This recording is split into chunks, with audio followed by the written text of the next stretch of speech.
नमस्कार दोस्तों, कैसे हो आप लोग। All in one preparing YouTube channel में आपका स्वागत है।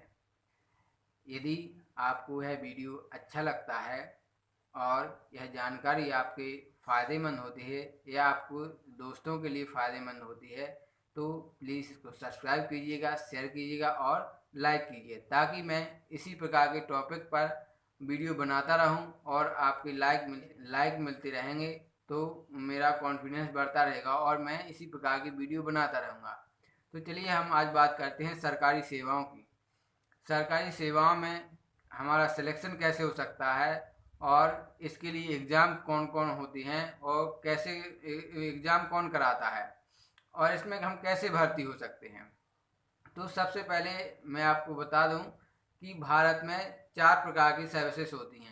पहली प्रकार की होती है ग्रुप ए की, दूसरी होती है ग्रुप बी की, तीसरी होती है ग्रुप सी की और चौथी होती है ग्रुप डी की। इसमें जो ग्रुप ए और ग्रुप बी की सर्विसेज होती हैं ये राजपत्रित सेवाएं कहलाती हैं, मतलब रजिस्टर। इनमें अधिकारी वर्ग आते हैं जो एक डिपार्टमेंट के अधिकारी होते हैं और इनके नीचे कर्मचारी काम करते हैं। और जो ग्रुप बी और ग्रुप सी और ग्रुप डी की सेवाएं होती हैं उनमें कर्मचारी आते हैं। तो कर्मचारी इन अधिकारी के अधीन कार्य करते हैं और उनके निर्देशों का पालन करते हैं।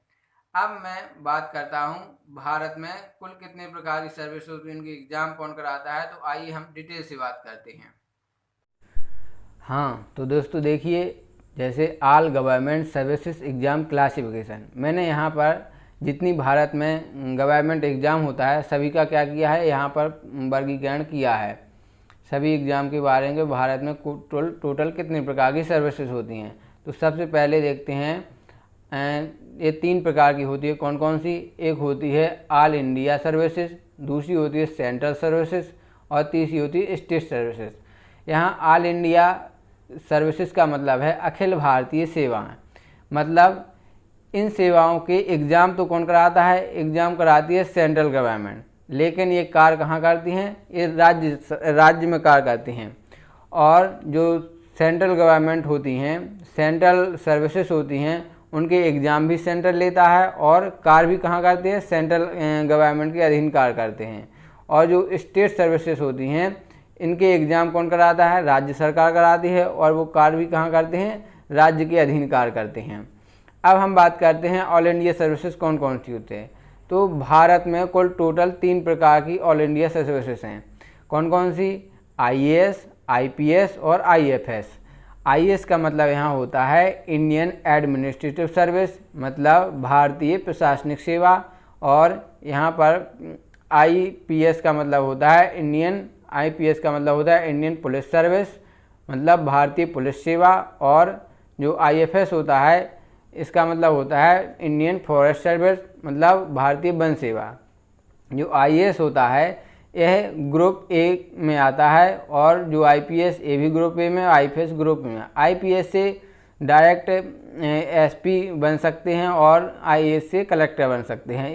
इस प्रकार की ये पोस्टें होती है। IFS जो ये राज्य एक डिस्ट्रिक्ट में सबसे बड़ा वन रक्षक अधिकारी होता है, उसके अधीन एक डिस्ट्रिक्ट का पूरा वन विभाग आता है। ठीक है, अब हम बात करते हैं किसकी? सेंट्रल सर्विसेज की। तो सेंट्रल सर्विसेज में कौन कौन सी आती हैं? जैसे आर्मी हो गया, सेंट्रल पुलिस हो गई, रेलवे हो गया, बैंकिंग हो गया और अदर सेंट्रल स्टाफ। तो आर्मी आपकी जितनी भी आर्मी सेवाएं होती हैं, एग्ज़ाम होते हैं, वो सारी किसके अधीन आती हैं? सेंट्रल गवर्नमेंट के अधीन। और सेंट्रल पुलिस होती है, जो अर्धसैनिक बल होते हैं वो सेंट्रल पुलिस कहलाती है। जैसे दिल्ली पुलिस हो गया, ये भी उसमें शामिल होती है। रेलवे हो गया तो ये भी किसके अधीन आती है? ये भी किसके अधीन? सेंट्रल गवर्नमेंट के अधीन। बैंकिंग है तो सारी की सारी बैंकिंग किसके अधीन आती हैं? सेंट्रल गवर्नमेंट के अधीन। और जितने भी अन्य विभाग होते हैं, मंत्रालय होते हैं, उन सभी में जो सेंट्रल की मंत्रालय होते हैं, केंद्रीय सरकार के मंत्रालय होते हैं, उन सभी में जितने भी लोग काम करते हैं वो कौन से कहलाते हैं? Central services. अब स्टेट सर्विसेज मतलब राज्य सेवाएं, जो राज्य के अधीन सेवाएं होती हैं उनमें एग्ज़ाम कौन कंडक्ट कराता है? राज्य सरकार, और वो राज्य सरकार के लिए काम करते हैं। जैसे राज्य पुलिस होता है तो आपने देखा होगा अलग अलग स्टेट में अलग अलग पुलिस की भर्ती होती है। तो वो राज्य सरकार के अधीन कार्य करते हैं। टीचर हो गया तो अलग शिक्षा जो है स्कूलों में वो राज्य सरकार कराती है। जो केंद्रीय स्कूल होते हैं उसके लिए सेंट्रल गवर्नमेंट कराती है। और जो स्टेट में अदर स्टाफ होता है, स्टेट में जो कार्य करने के लिए स्टाफ चाहिए, तो वहाँ पर जो स्टेट राज्य सरकार के लिए स्टेट, तो वहाँ पर क्या होता है, अलग अलग एग्ज़ाम होते हैं। अब हम बात करते हैं कौन इनके एग्ज़ाम कौन कराता है और कैसे होते हैं। तो यहाँ पर आप देखिए, यहाँ पर सरकारी नौकरी के लिए परीक्षाओं का आयोजन करने वाली संस्थाएं कौन कौन सी हैं। तो सबसे पहले देखते हैं केंद्रीय संस्थाएं जो सेंट्रल गवर्नमेंट के लिए क्या करती हैं, एग्ज़ाम कंडक्ट कराती हैं। तो सबसे पहले कौन सा है, यूपीएससी। तो यूपीएससी का मतलब होता है यूनियन पब्लिक सर्विस कमीशन, मतलब संघ लोक सेवा आयोग। यह जो अखिल भारतीय सेवाएं हैं, आईएएस, आईपीएस और आईएफएस, इनके लिए भी यूपीएससी एग्ज़ाम कंडक्ट कराता है। और जो सेंट्रल में ग्रुप ए और ग्रुप बी की पोस्टें होती हैं अधिकारी लेवल की, वो भी कौन कराता है, यूपीएससी कंडक्ट कराता है। कौन कराता है, यूपीएससी। और जो ग्रुप बी और सी की ग्रुप डी और ग्रुप सी की जो पोस्टें होती हैं वो कौन कराता है, सेंट्रल के लिए एसएससी कराती है।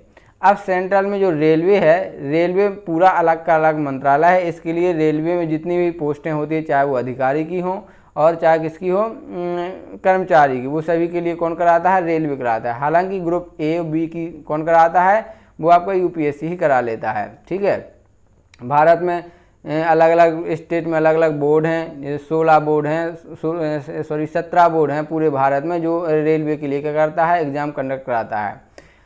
और एक है वह बैंकिंग, जितनी भी सेंट्रल बैंकिंग है सभी के लिए बैंकिंग के प्रत्येक बैंक का अलग अलग एग्ज़ाम होता है। जैसे आईबीपीएस, आरआरबी जो रूरल डेवलपमेंट ग्रामीण बैंक होती हैं उनके लिए अलग होता है। एसबीआई पीओ आपने सुना होगा, तो एसबीआई की अलग होती हैं। जितने भी बैंकें होती हैं सभी का एग्ज़ाम कौन होता है, अलग अलग कंडक्ट होता है। तो ये बैंकिंग का होगा। सीटीईटी, तो सीटीई का यहाँ का मतलब है सेंट्रल टीचर एलिजिबिलिटी टेस्ट, मतलब जो सेंट्रल स्कूल होते हैं, केंद्रीय स्कूल होते हैं, उनमें जो टीचर की भर्ती कौन कराता है, वो सीटीईटी कराता है। ठीक है। अब बात करते हैं एसएससी। एसएससी मतलब स्टाफ सिलेक्शन कमीशन। एक जो भारत केंद्रीय सरकार की सी और डी की पोस्टें होती हैं उनके लिए कौन कंडक्ट कराता है, वो एसएससी कराता है। रेलवे का मैंने बता दिया, बैंकिंग का भी बता दिया। ठीक है। अब राज्य में क्या होता है, राज्य में आपका होता है अलग अलग राज्यों के लिए अलग अलग संस्थाएं होती हैं, जो जैसे लोक सेवा आयोग और राज्य कर्मचारी चयन आयोग। जैसे मध्य प्रदेश में कौन कौन सी, एमपीपीएससी, पीईबी। एमपीपीएससी है वो अधिकारी वर्ग क्या करता है, अधिकारी वर्ग के लिए एग्ज़ाम कंडक्ट कराता है। जो पीईबी है वो कर्मचारी के लिए कराता है। जैसे पीईबी को प्रोफेशनल एग्जामिनेशन बोर्ड, मतलब व्यवसायक इसे बोलते हैं, जो होता है व्यापम बोलते हैं इसमें मध्य प्रदेश में। अब अलग अलग राज्यों में प्रत्येक राज्य में एक राज्य लोक सेवा आयोग होता है। जैसे मध्य प्रदेश में एमपीपीएससी है, उत्तर प्रदेश में यूपीपीसीएस है, राजस्थान में आरपीएससी। इसी प्रकार हर स्टेट का एक लोक सेवा आयोग होता है जो राज्य के अधिकारियों को क्या कराता है, एग्ज़ाम कंडक्ट कराता है। और एक वहाँ पर क्या होता है, एक जो कर्मचारी का, जैसे मध्य प्रदेश में कौन सा है, पीईबी है। और प्रत्येक राज्य में, जैसे उत्तर प्रदेश में एसएससी, यूपी एसएससी, हरियाणा में एचआरएसएससी। इस प्रकार से वो क्या करते हैं, वो वहाँ पर अपने स्टेट के लिए किसका कर्मचारियों को क्या कराते हैं, एग्ज़ाम कंडक्ट कराते हैं। ठीक है। अब ये तो मैंने सभी किसके बारे में बता दिया कि एग्ज़ाम कौन कौन से होते हैं, किस प्रकार की पोस्टें होती हैं और कौन कौन से आपके संस्थाएं एग्ज़ाम कंडक्ट कराती हैं। अब आने वाली भी अगली जो नेक्स्ट मैं वीडियो बनाऊंगा उसमें ये बताऊंगा कि यूपीएससी के अधीन कौन कौन सी पोस्टें होती हैं, एसएससी के अधीन कौन सी पोस्टें होती है, रेलवे के अधीन कौन कौन सी पोस्टें होती है, बैंकिंग के अधीन, अब राज्यों में कौन कौन सी होती हैं। तो कि किस पोस्ट के लिए एलिजिबिलिटी क्या है, मतलब योग्यता क्या होनी चाहिए, किस में आप 10वीं पास लग सकते हो, किस में आप 12वीं पास फॉर्म डाल सकते हो, किस में आप ग्रेजुएट होना ज़रूरी है, किस में आपको स्पेशल टेक्निकल सब्जेक्ट से होना चाहिए। तो यदि आप कमेंट करते हैं, यदि आपको ये वीडियो अच्छा लगता है तो आप कमेंट कीजिए कि आप सेपरेट वीडियो बनाइए कि मतलब किस पोस्ट के लिए कितनी योग्यता होती है। और यदि आपको यह वीडियो पसंद आता है तो इसको सब्सक्राइब कीजिए, लाइक कीजिए और अपने दोस्तों में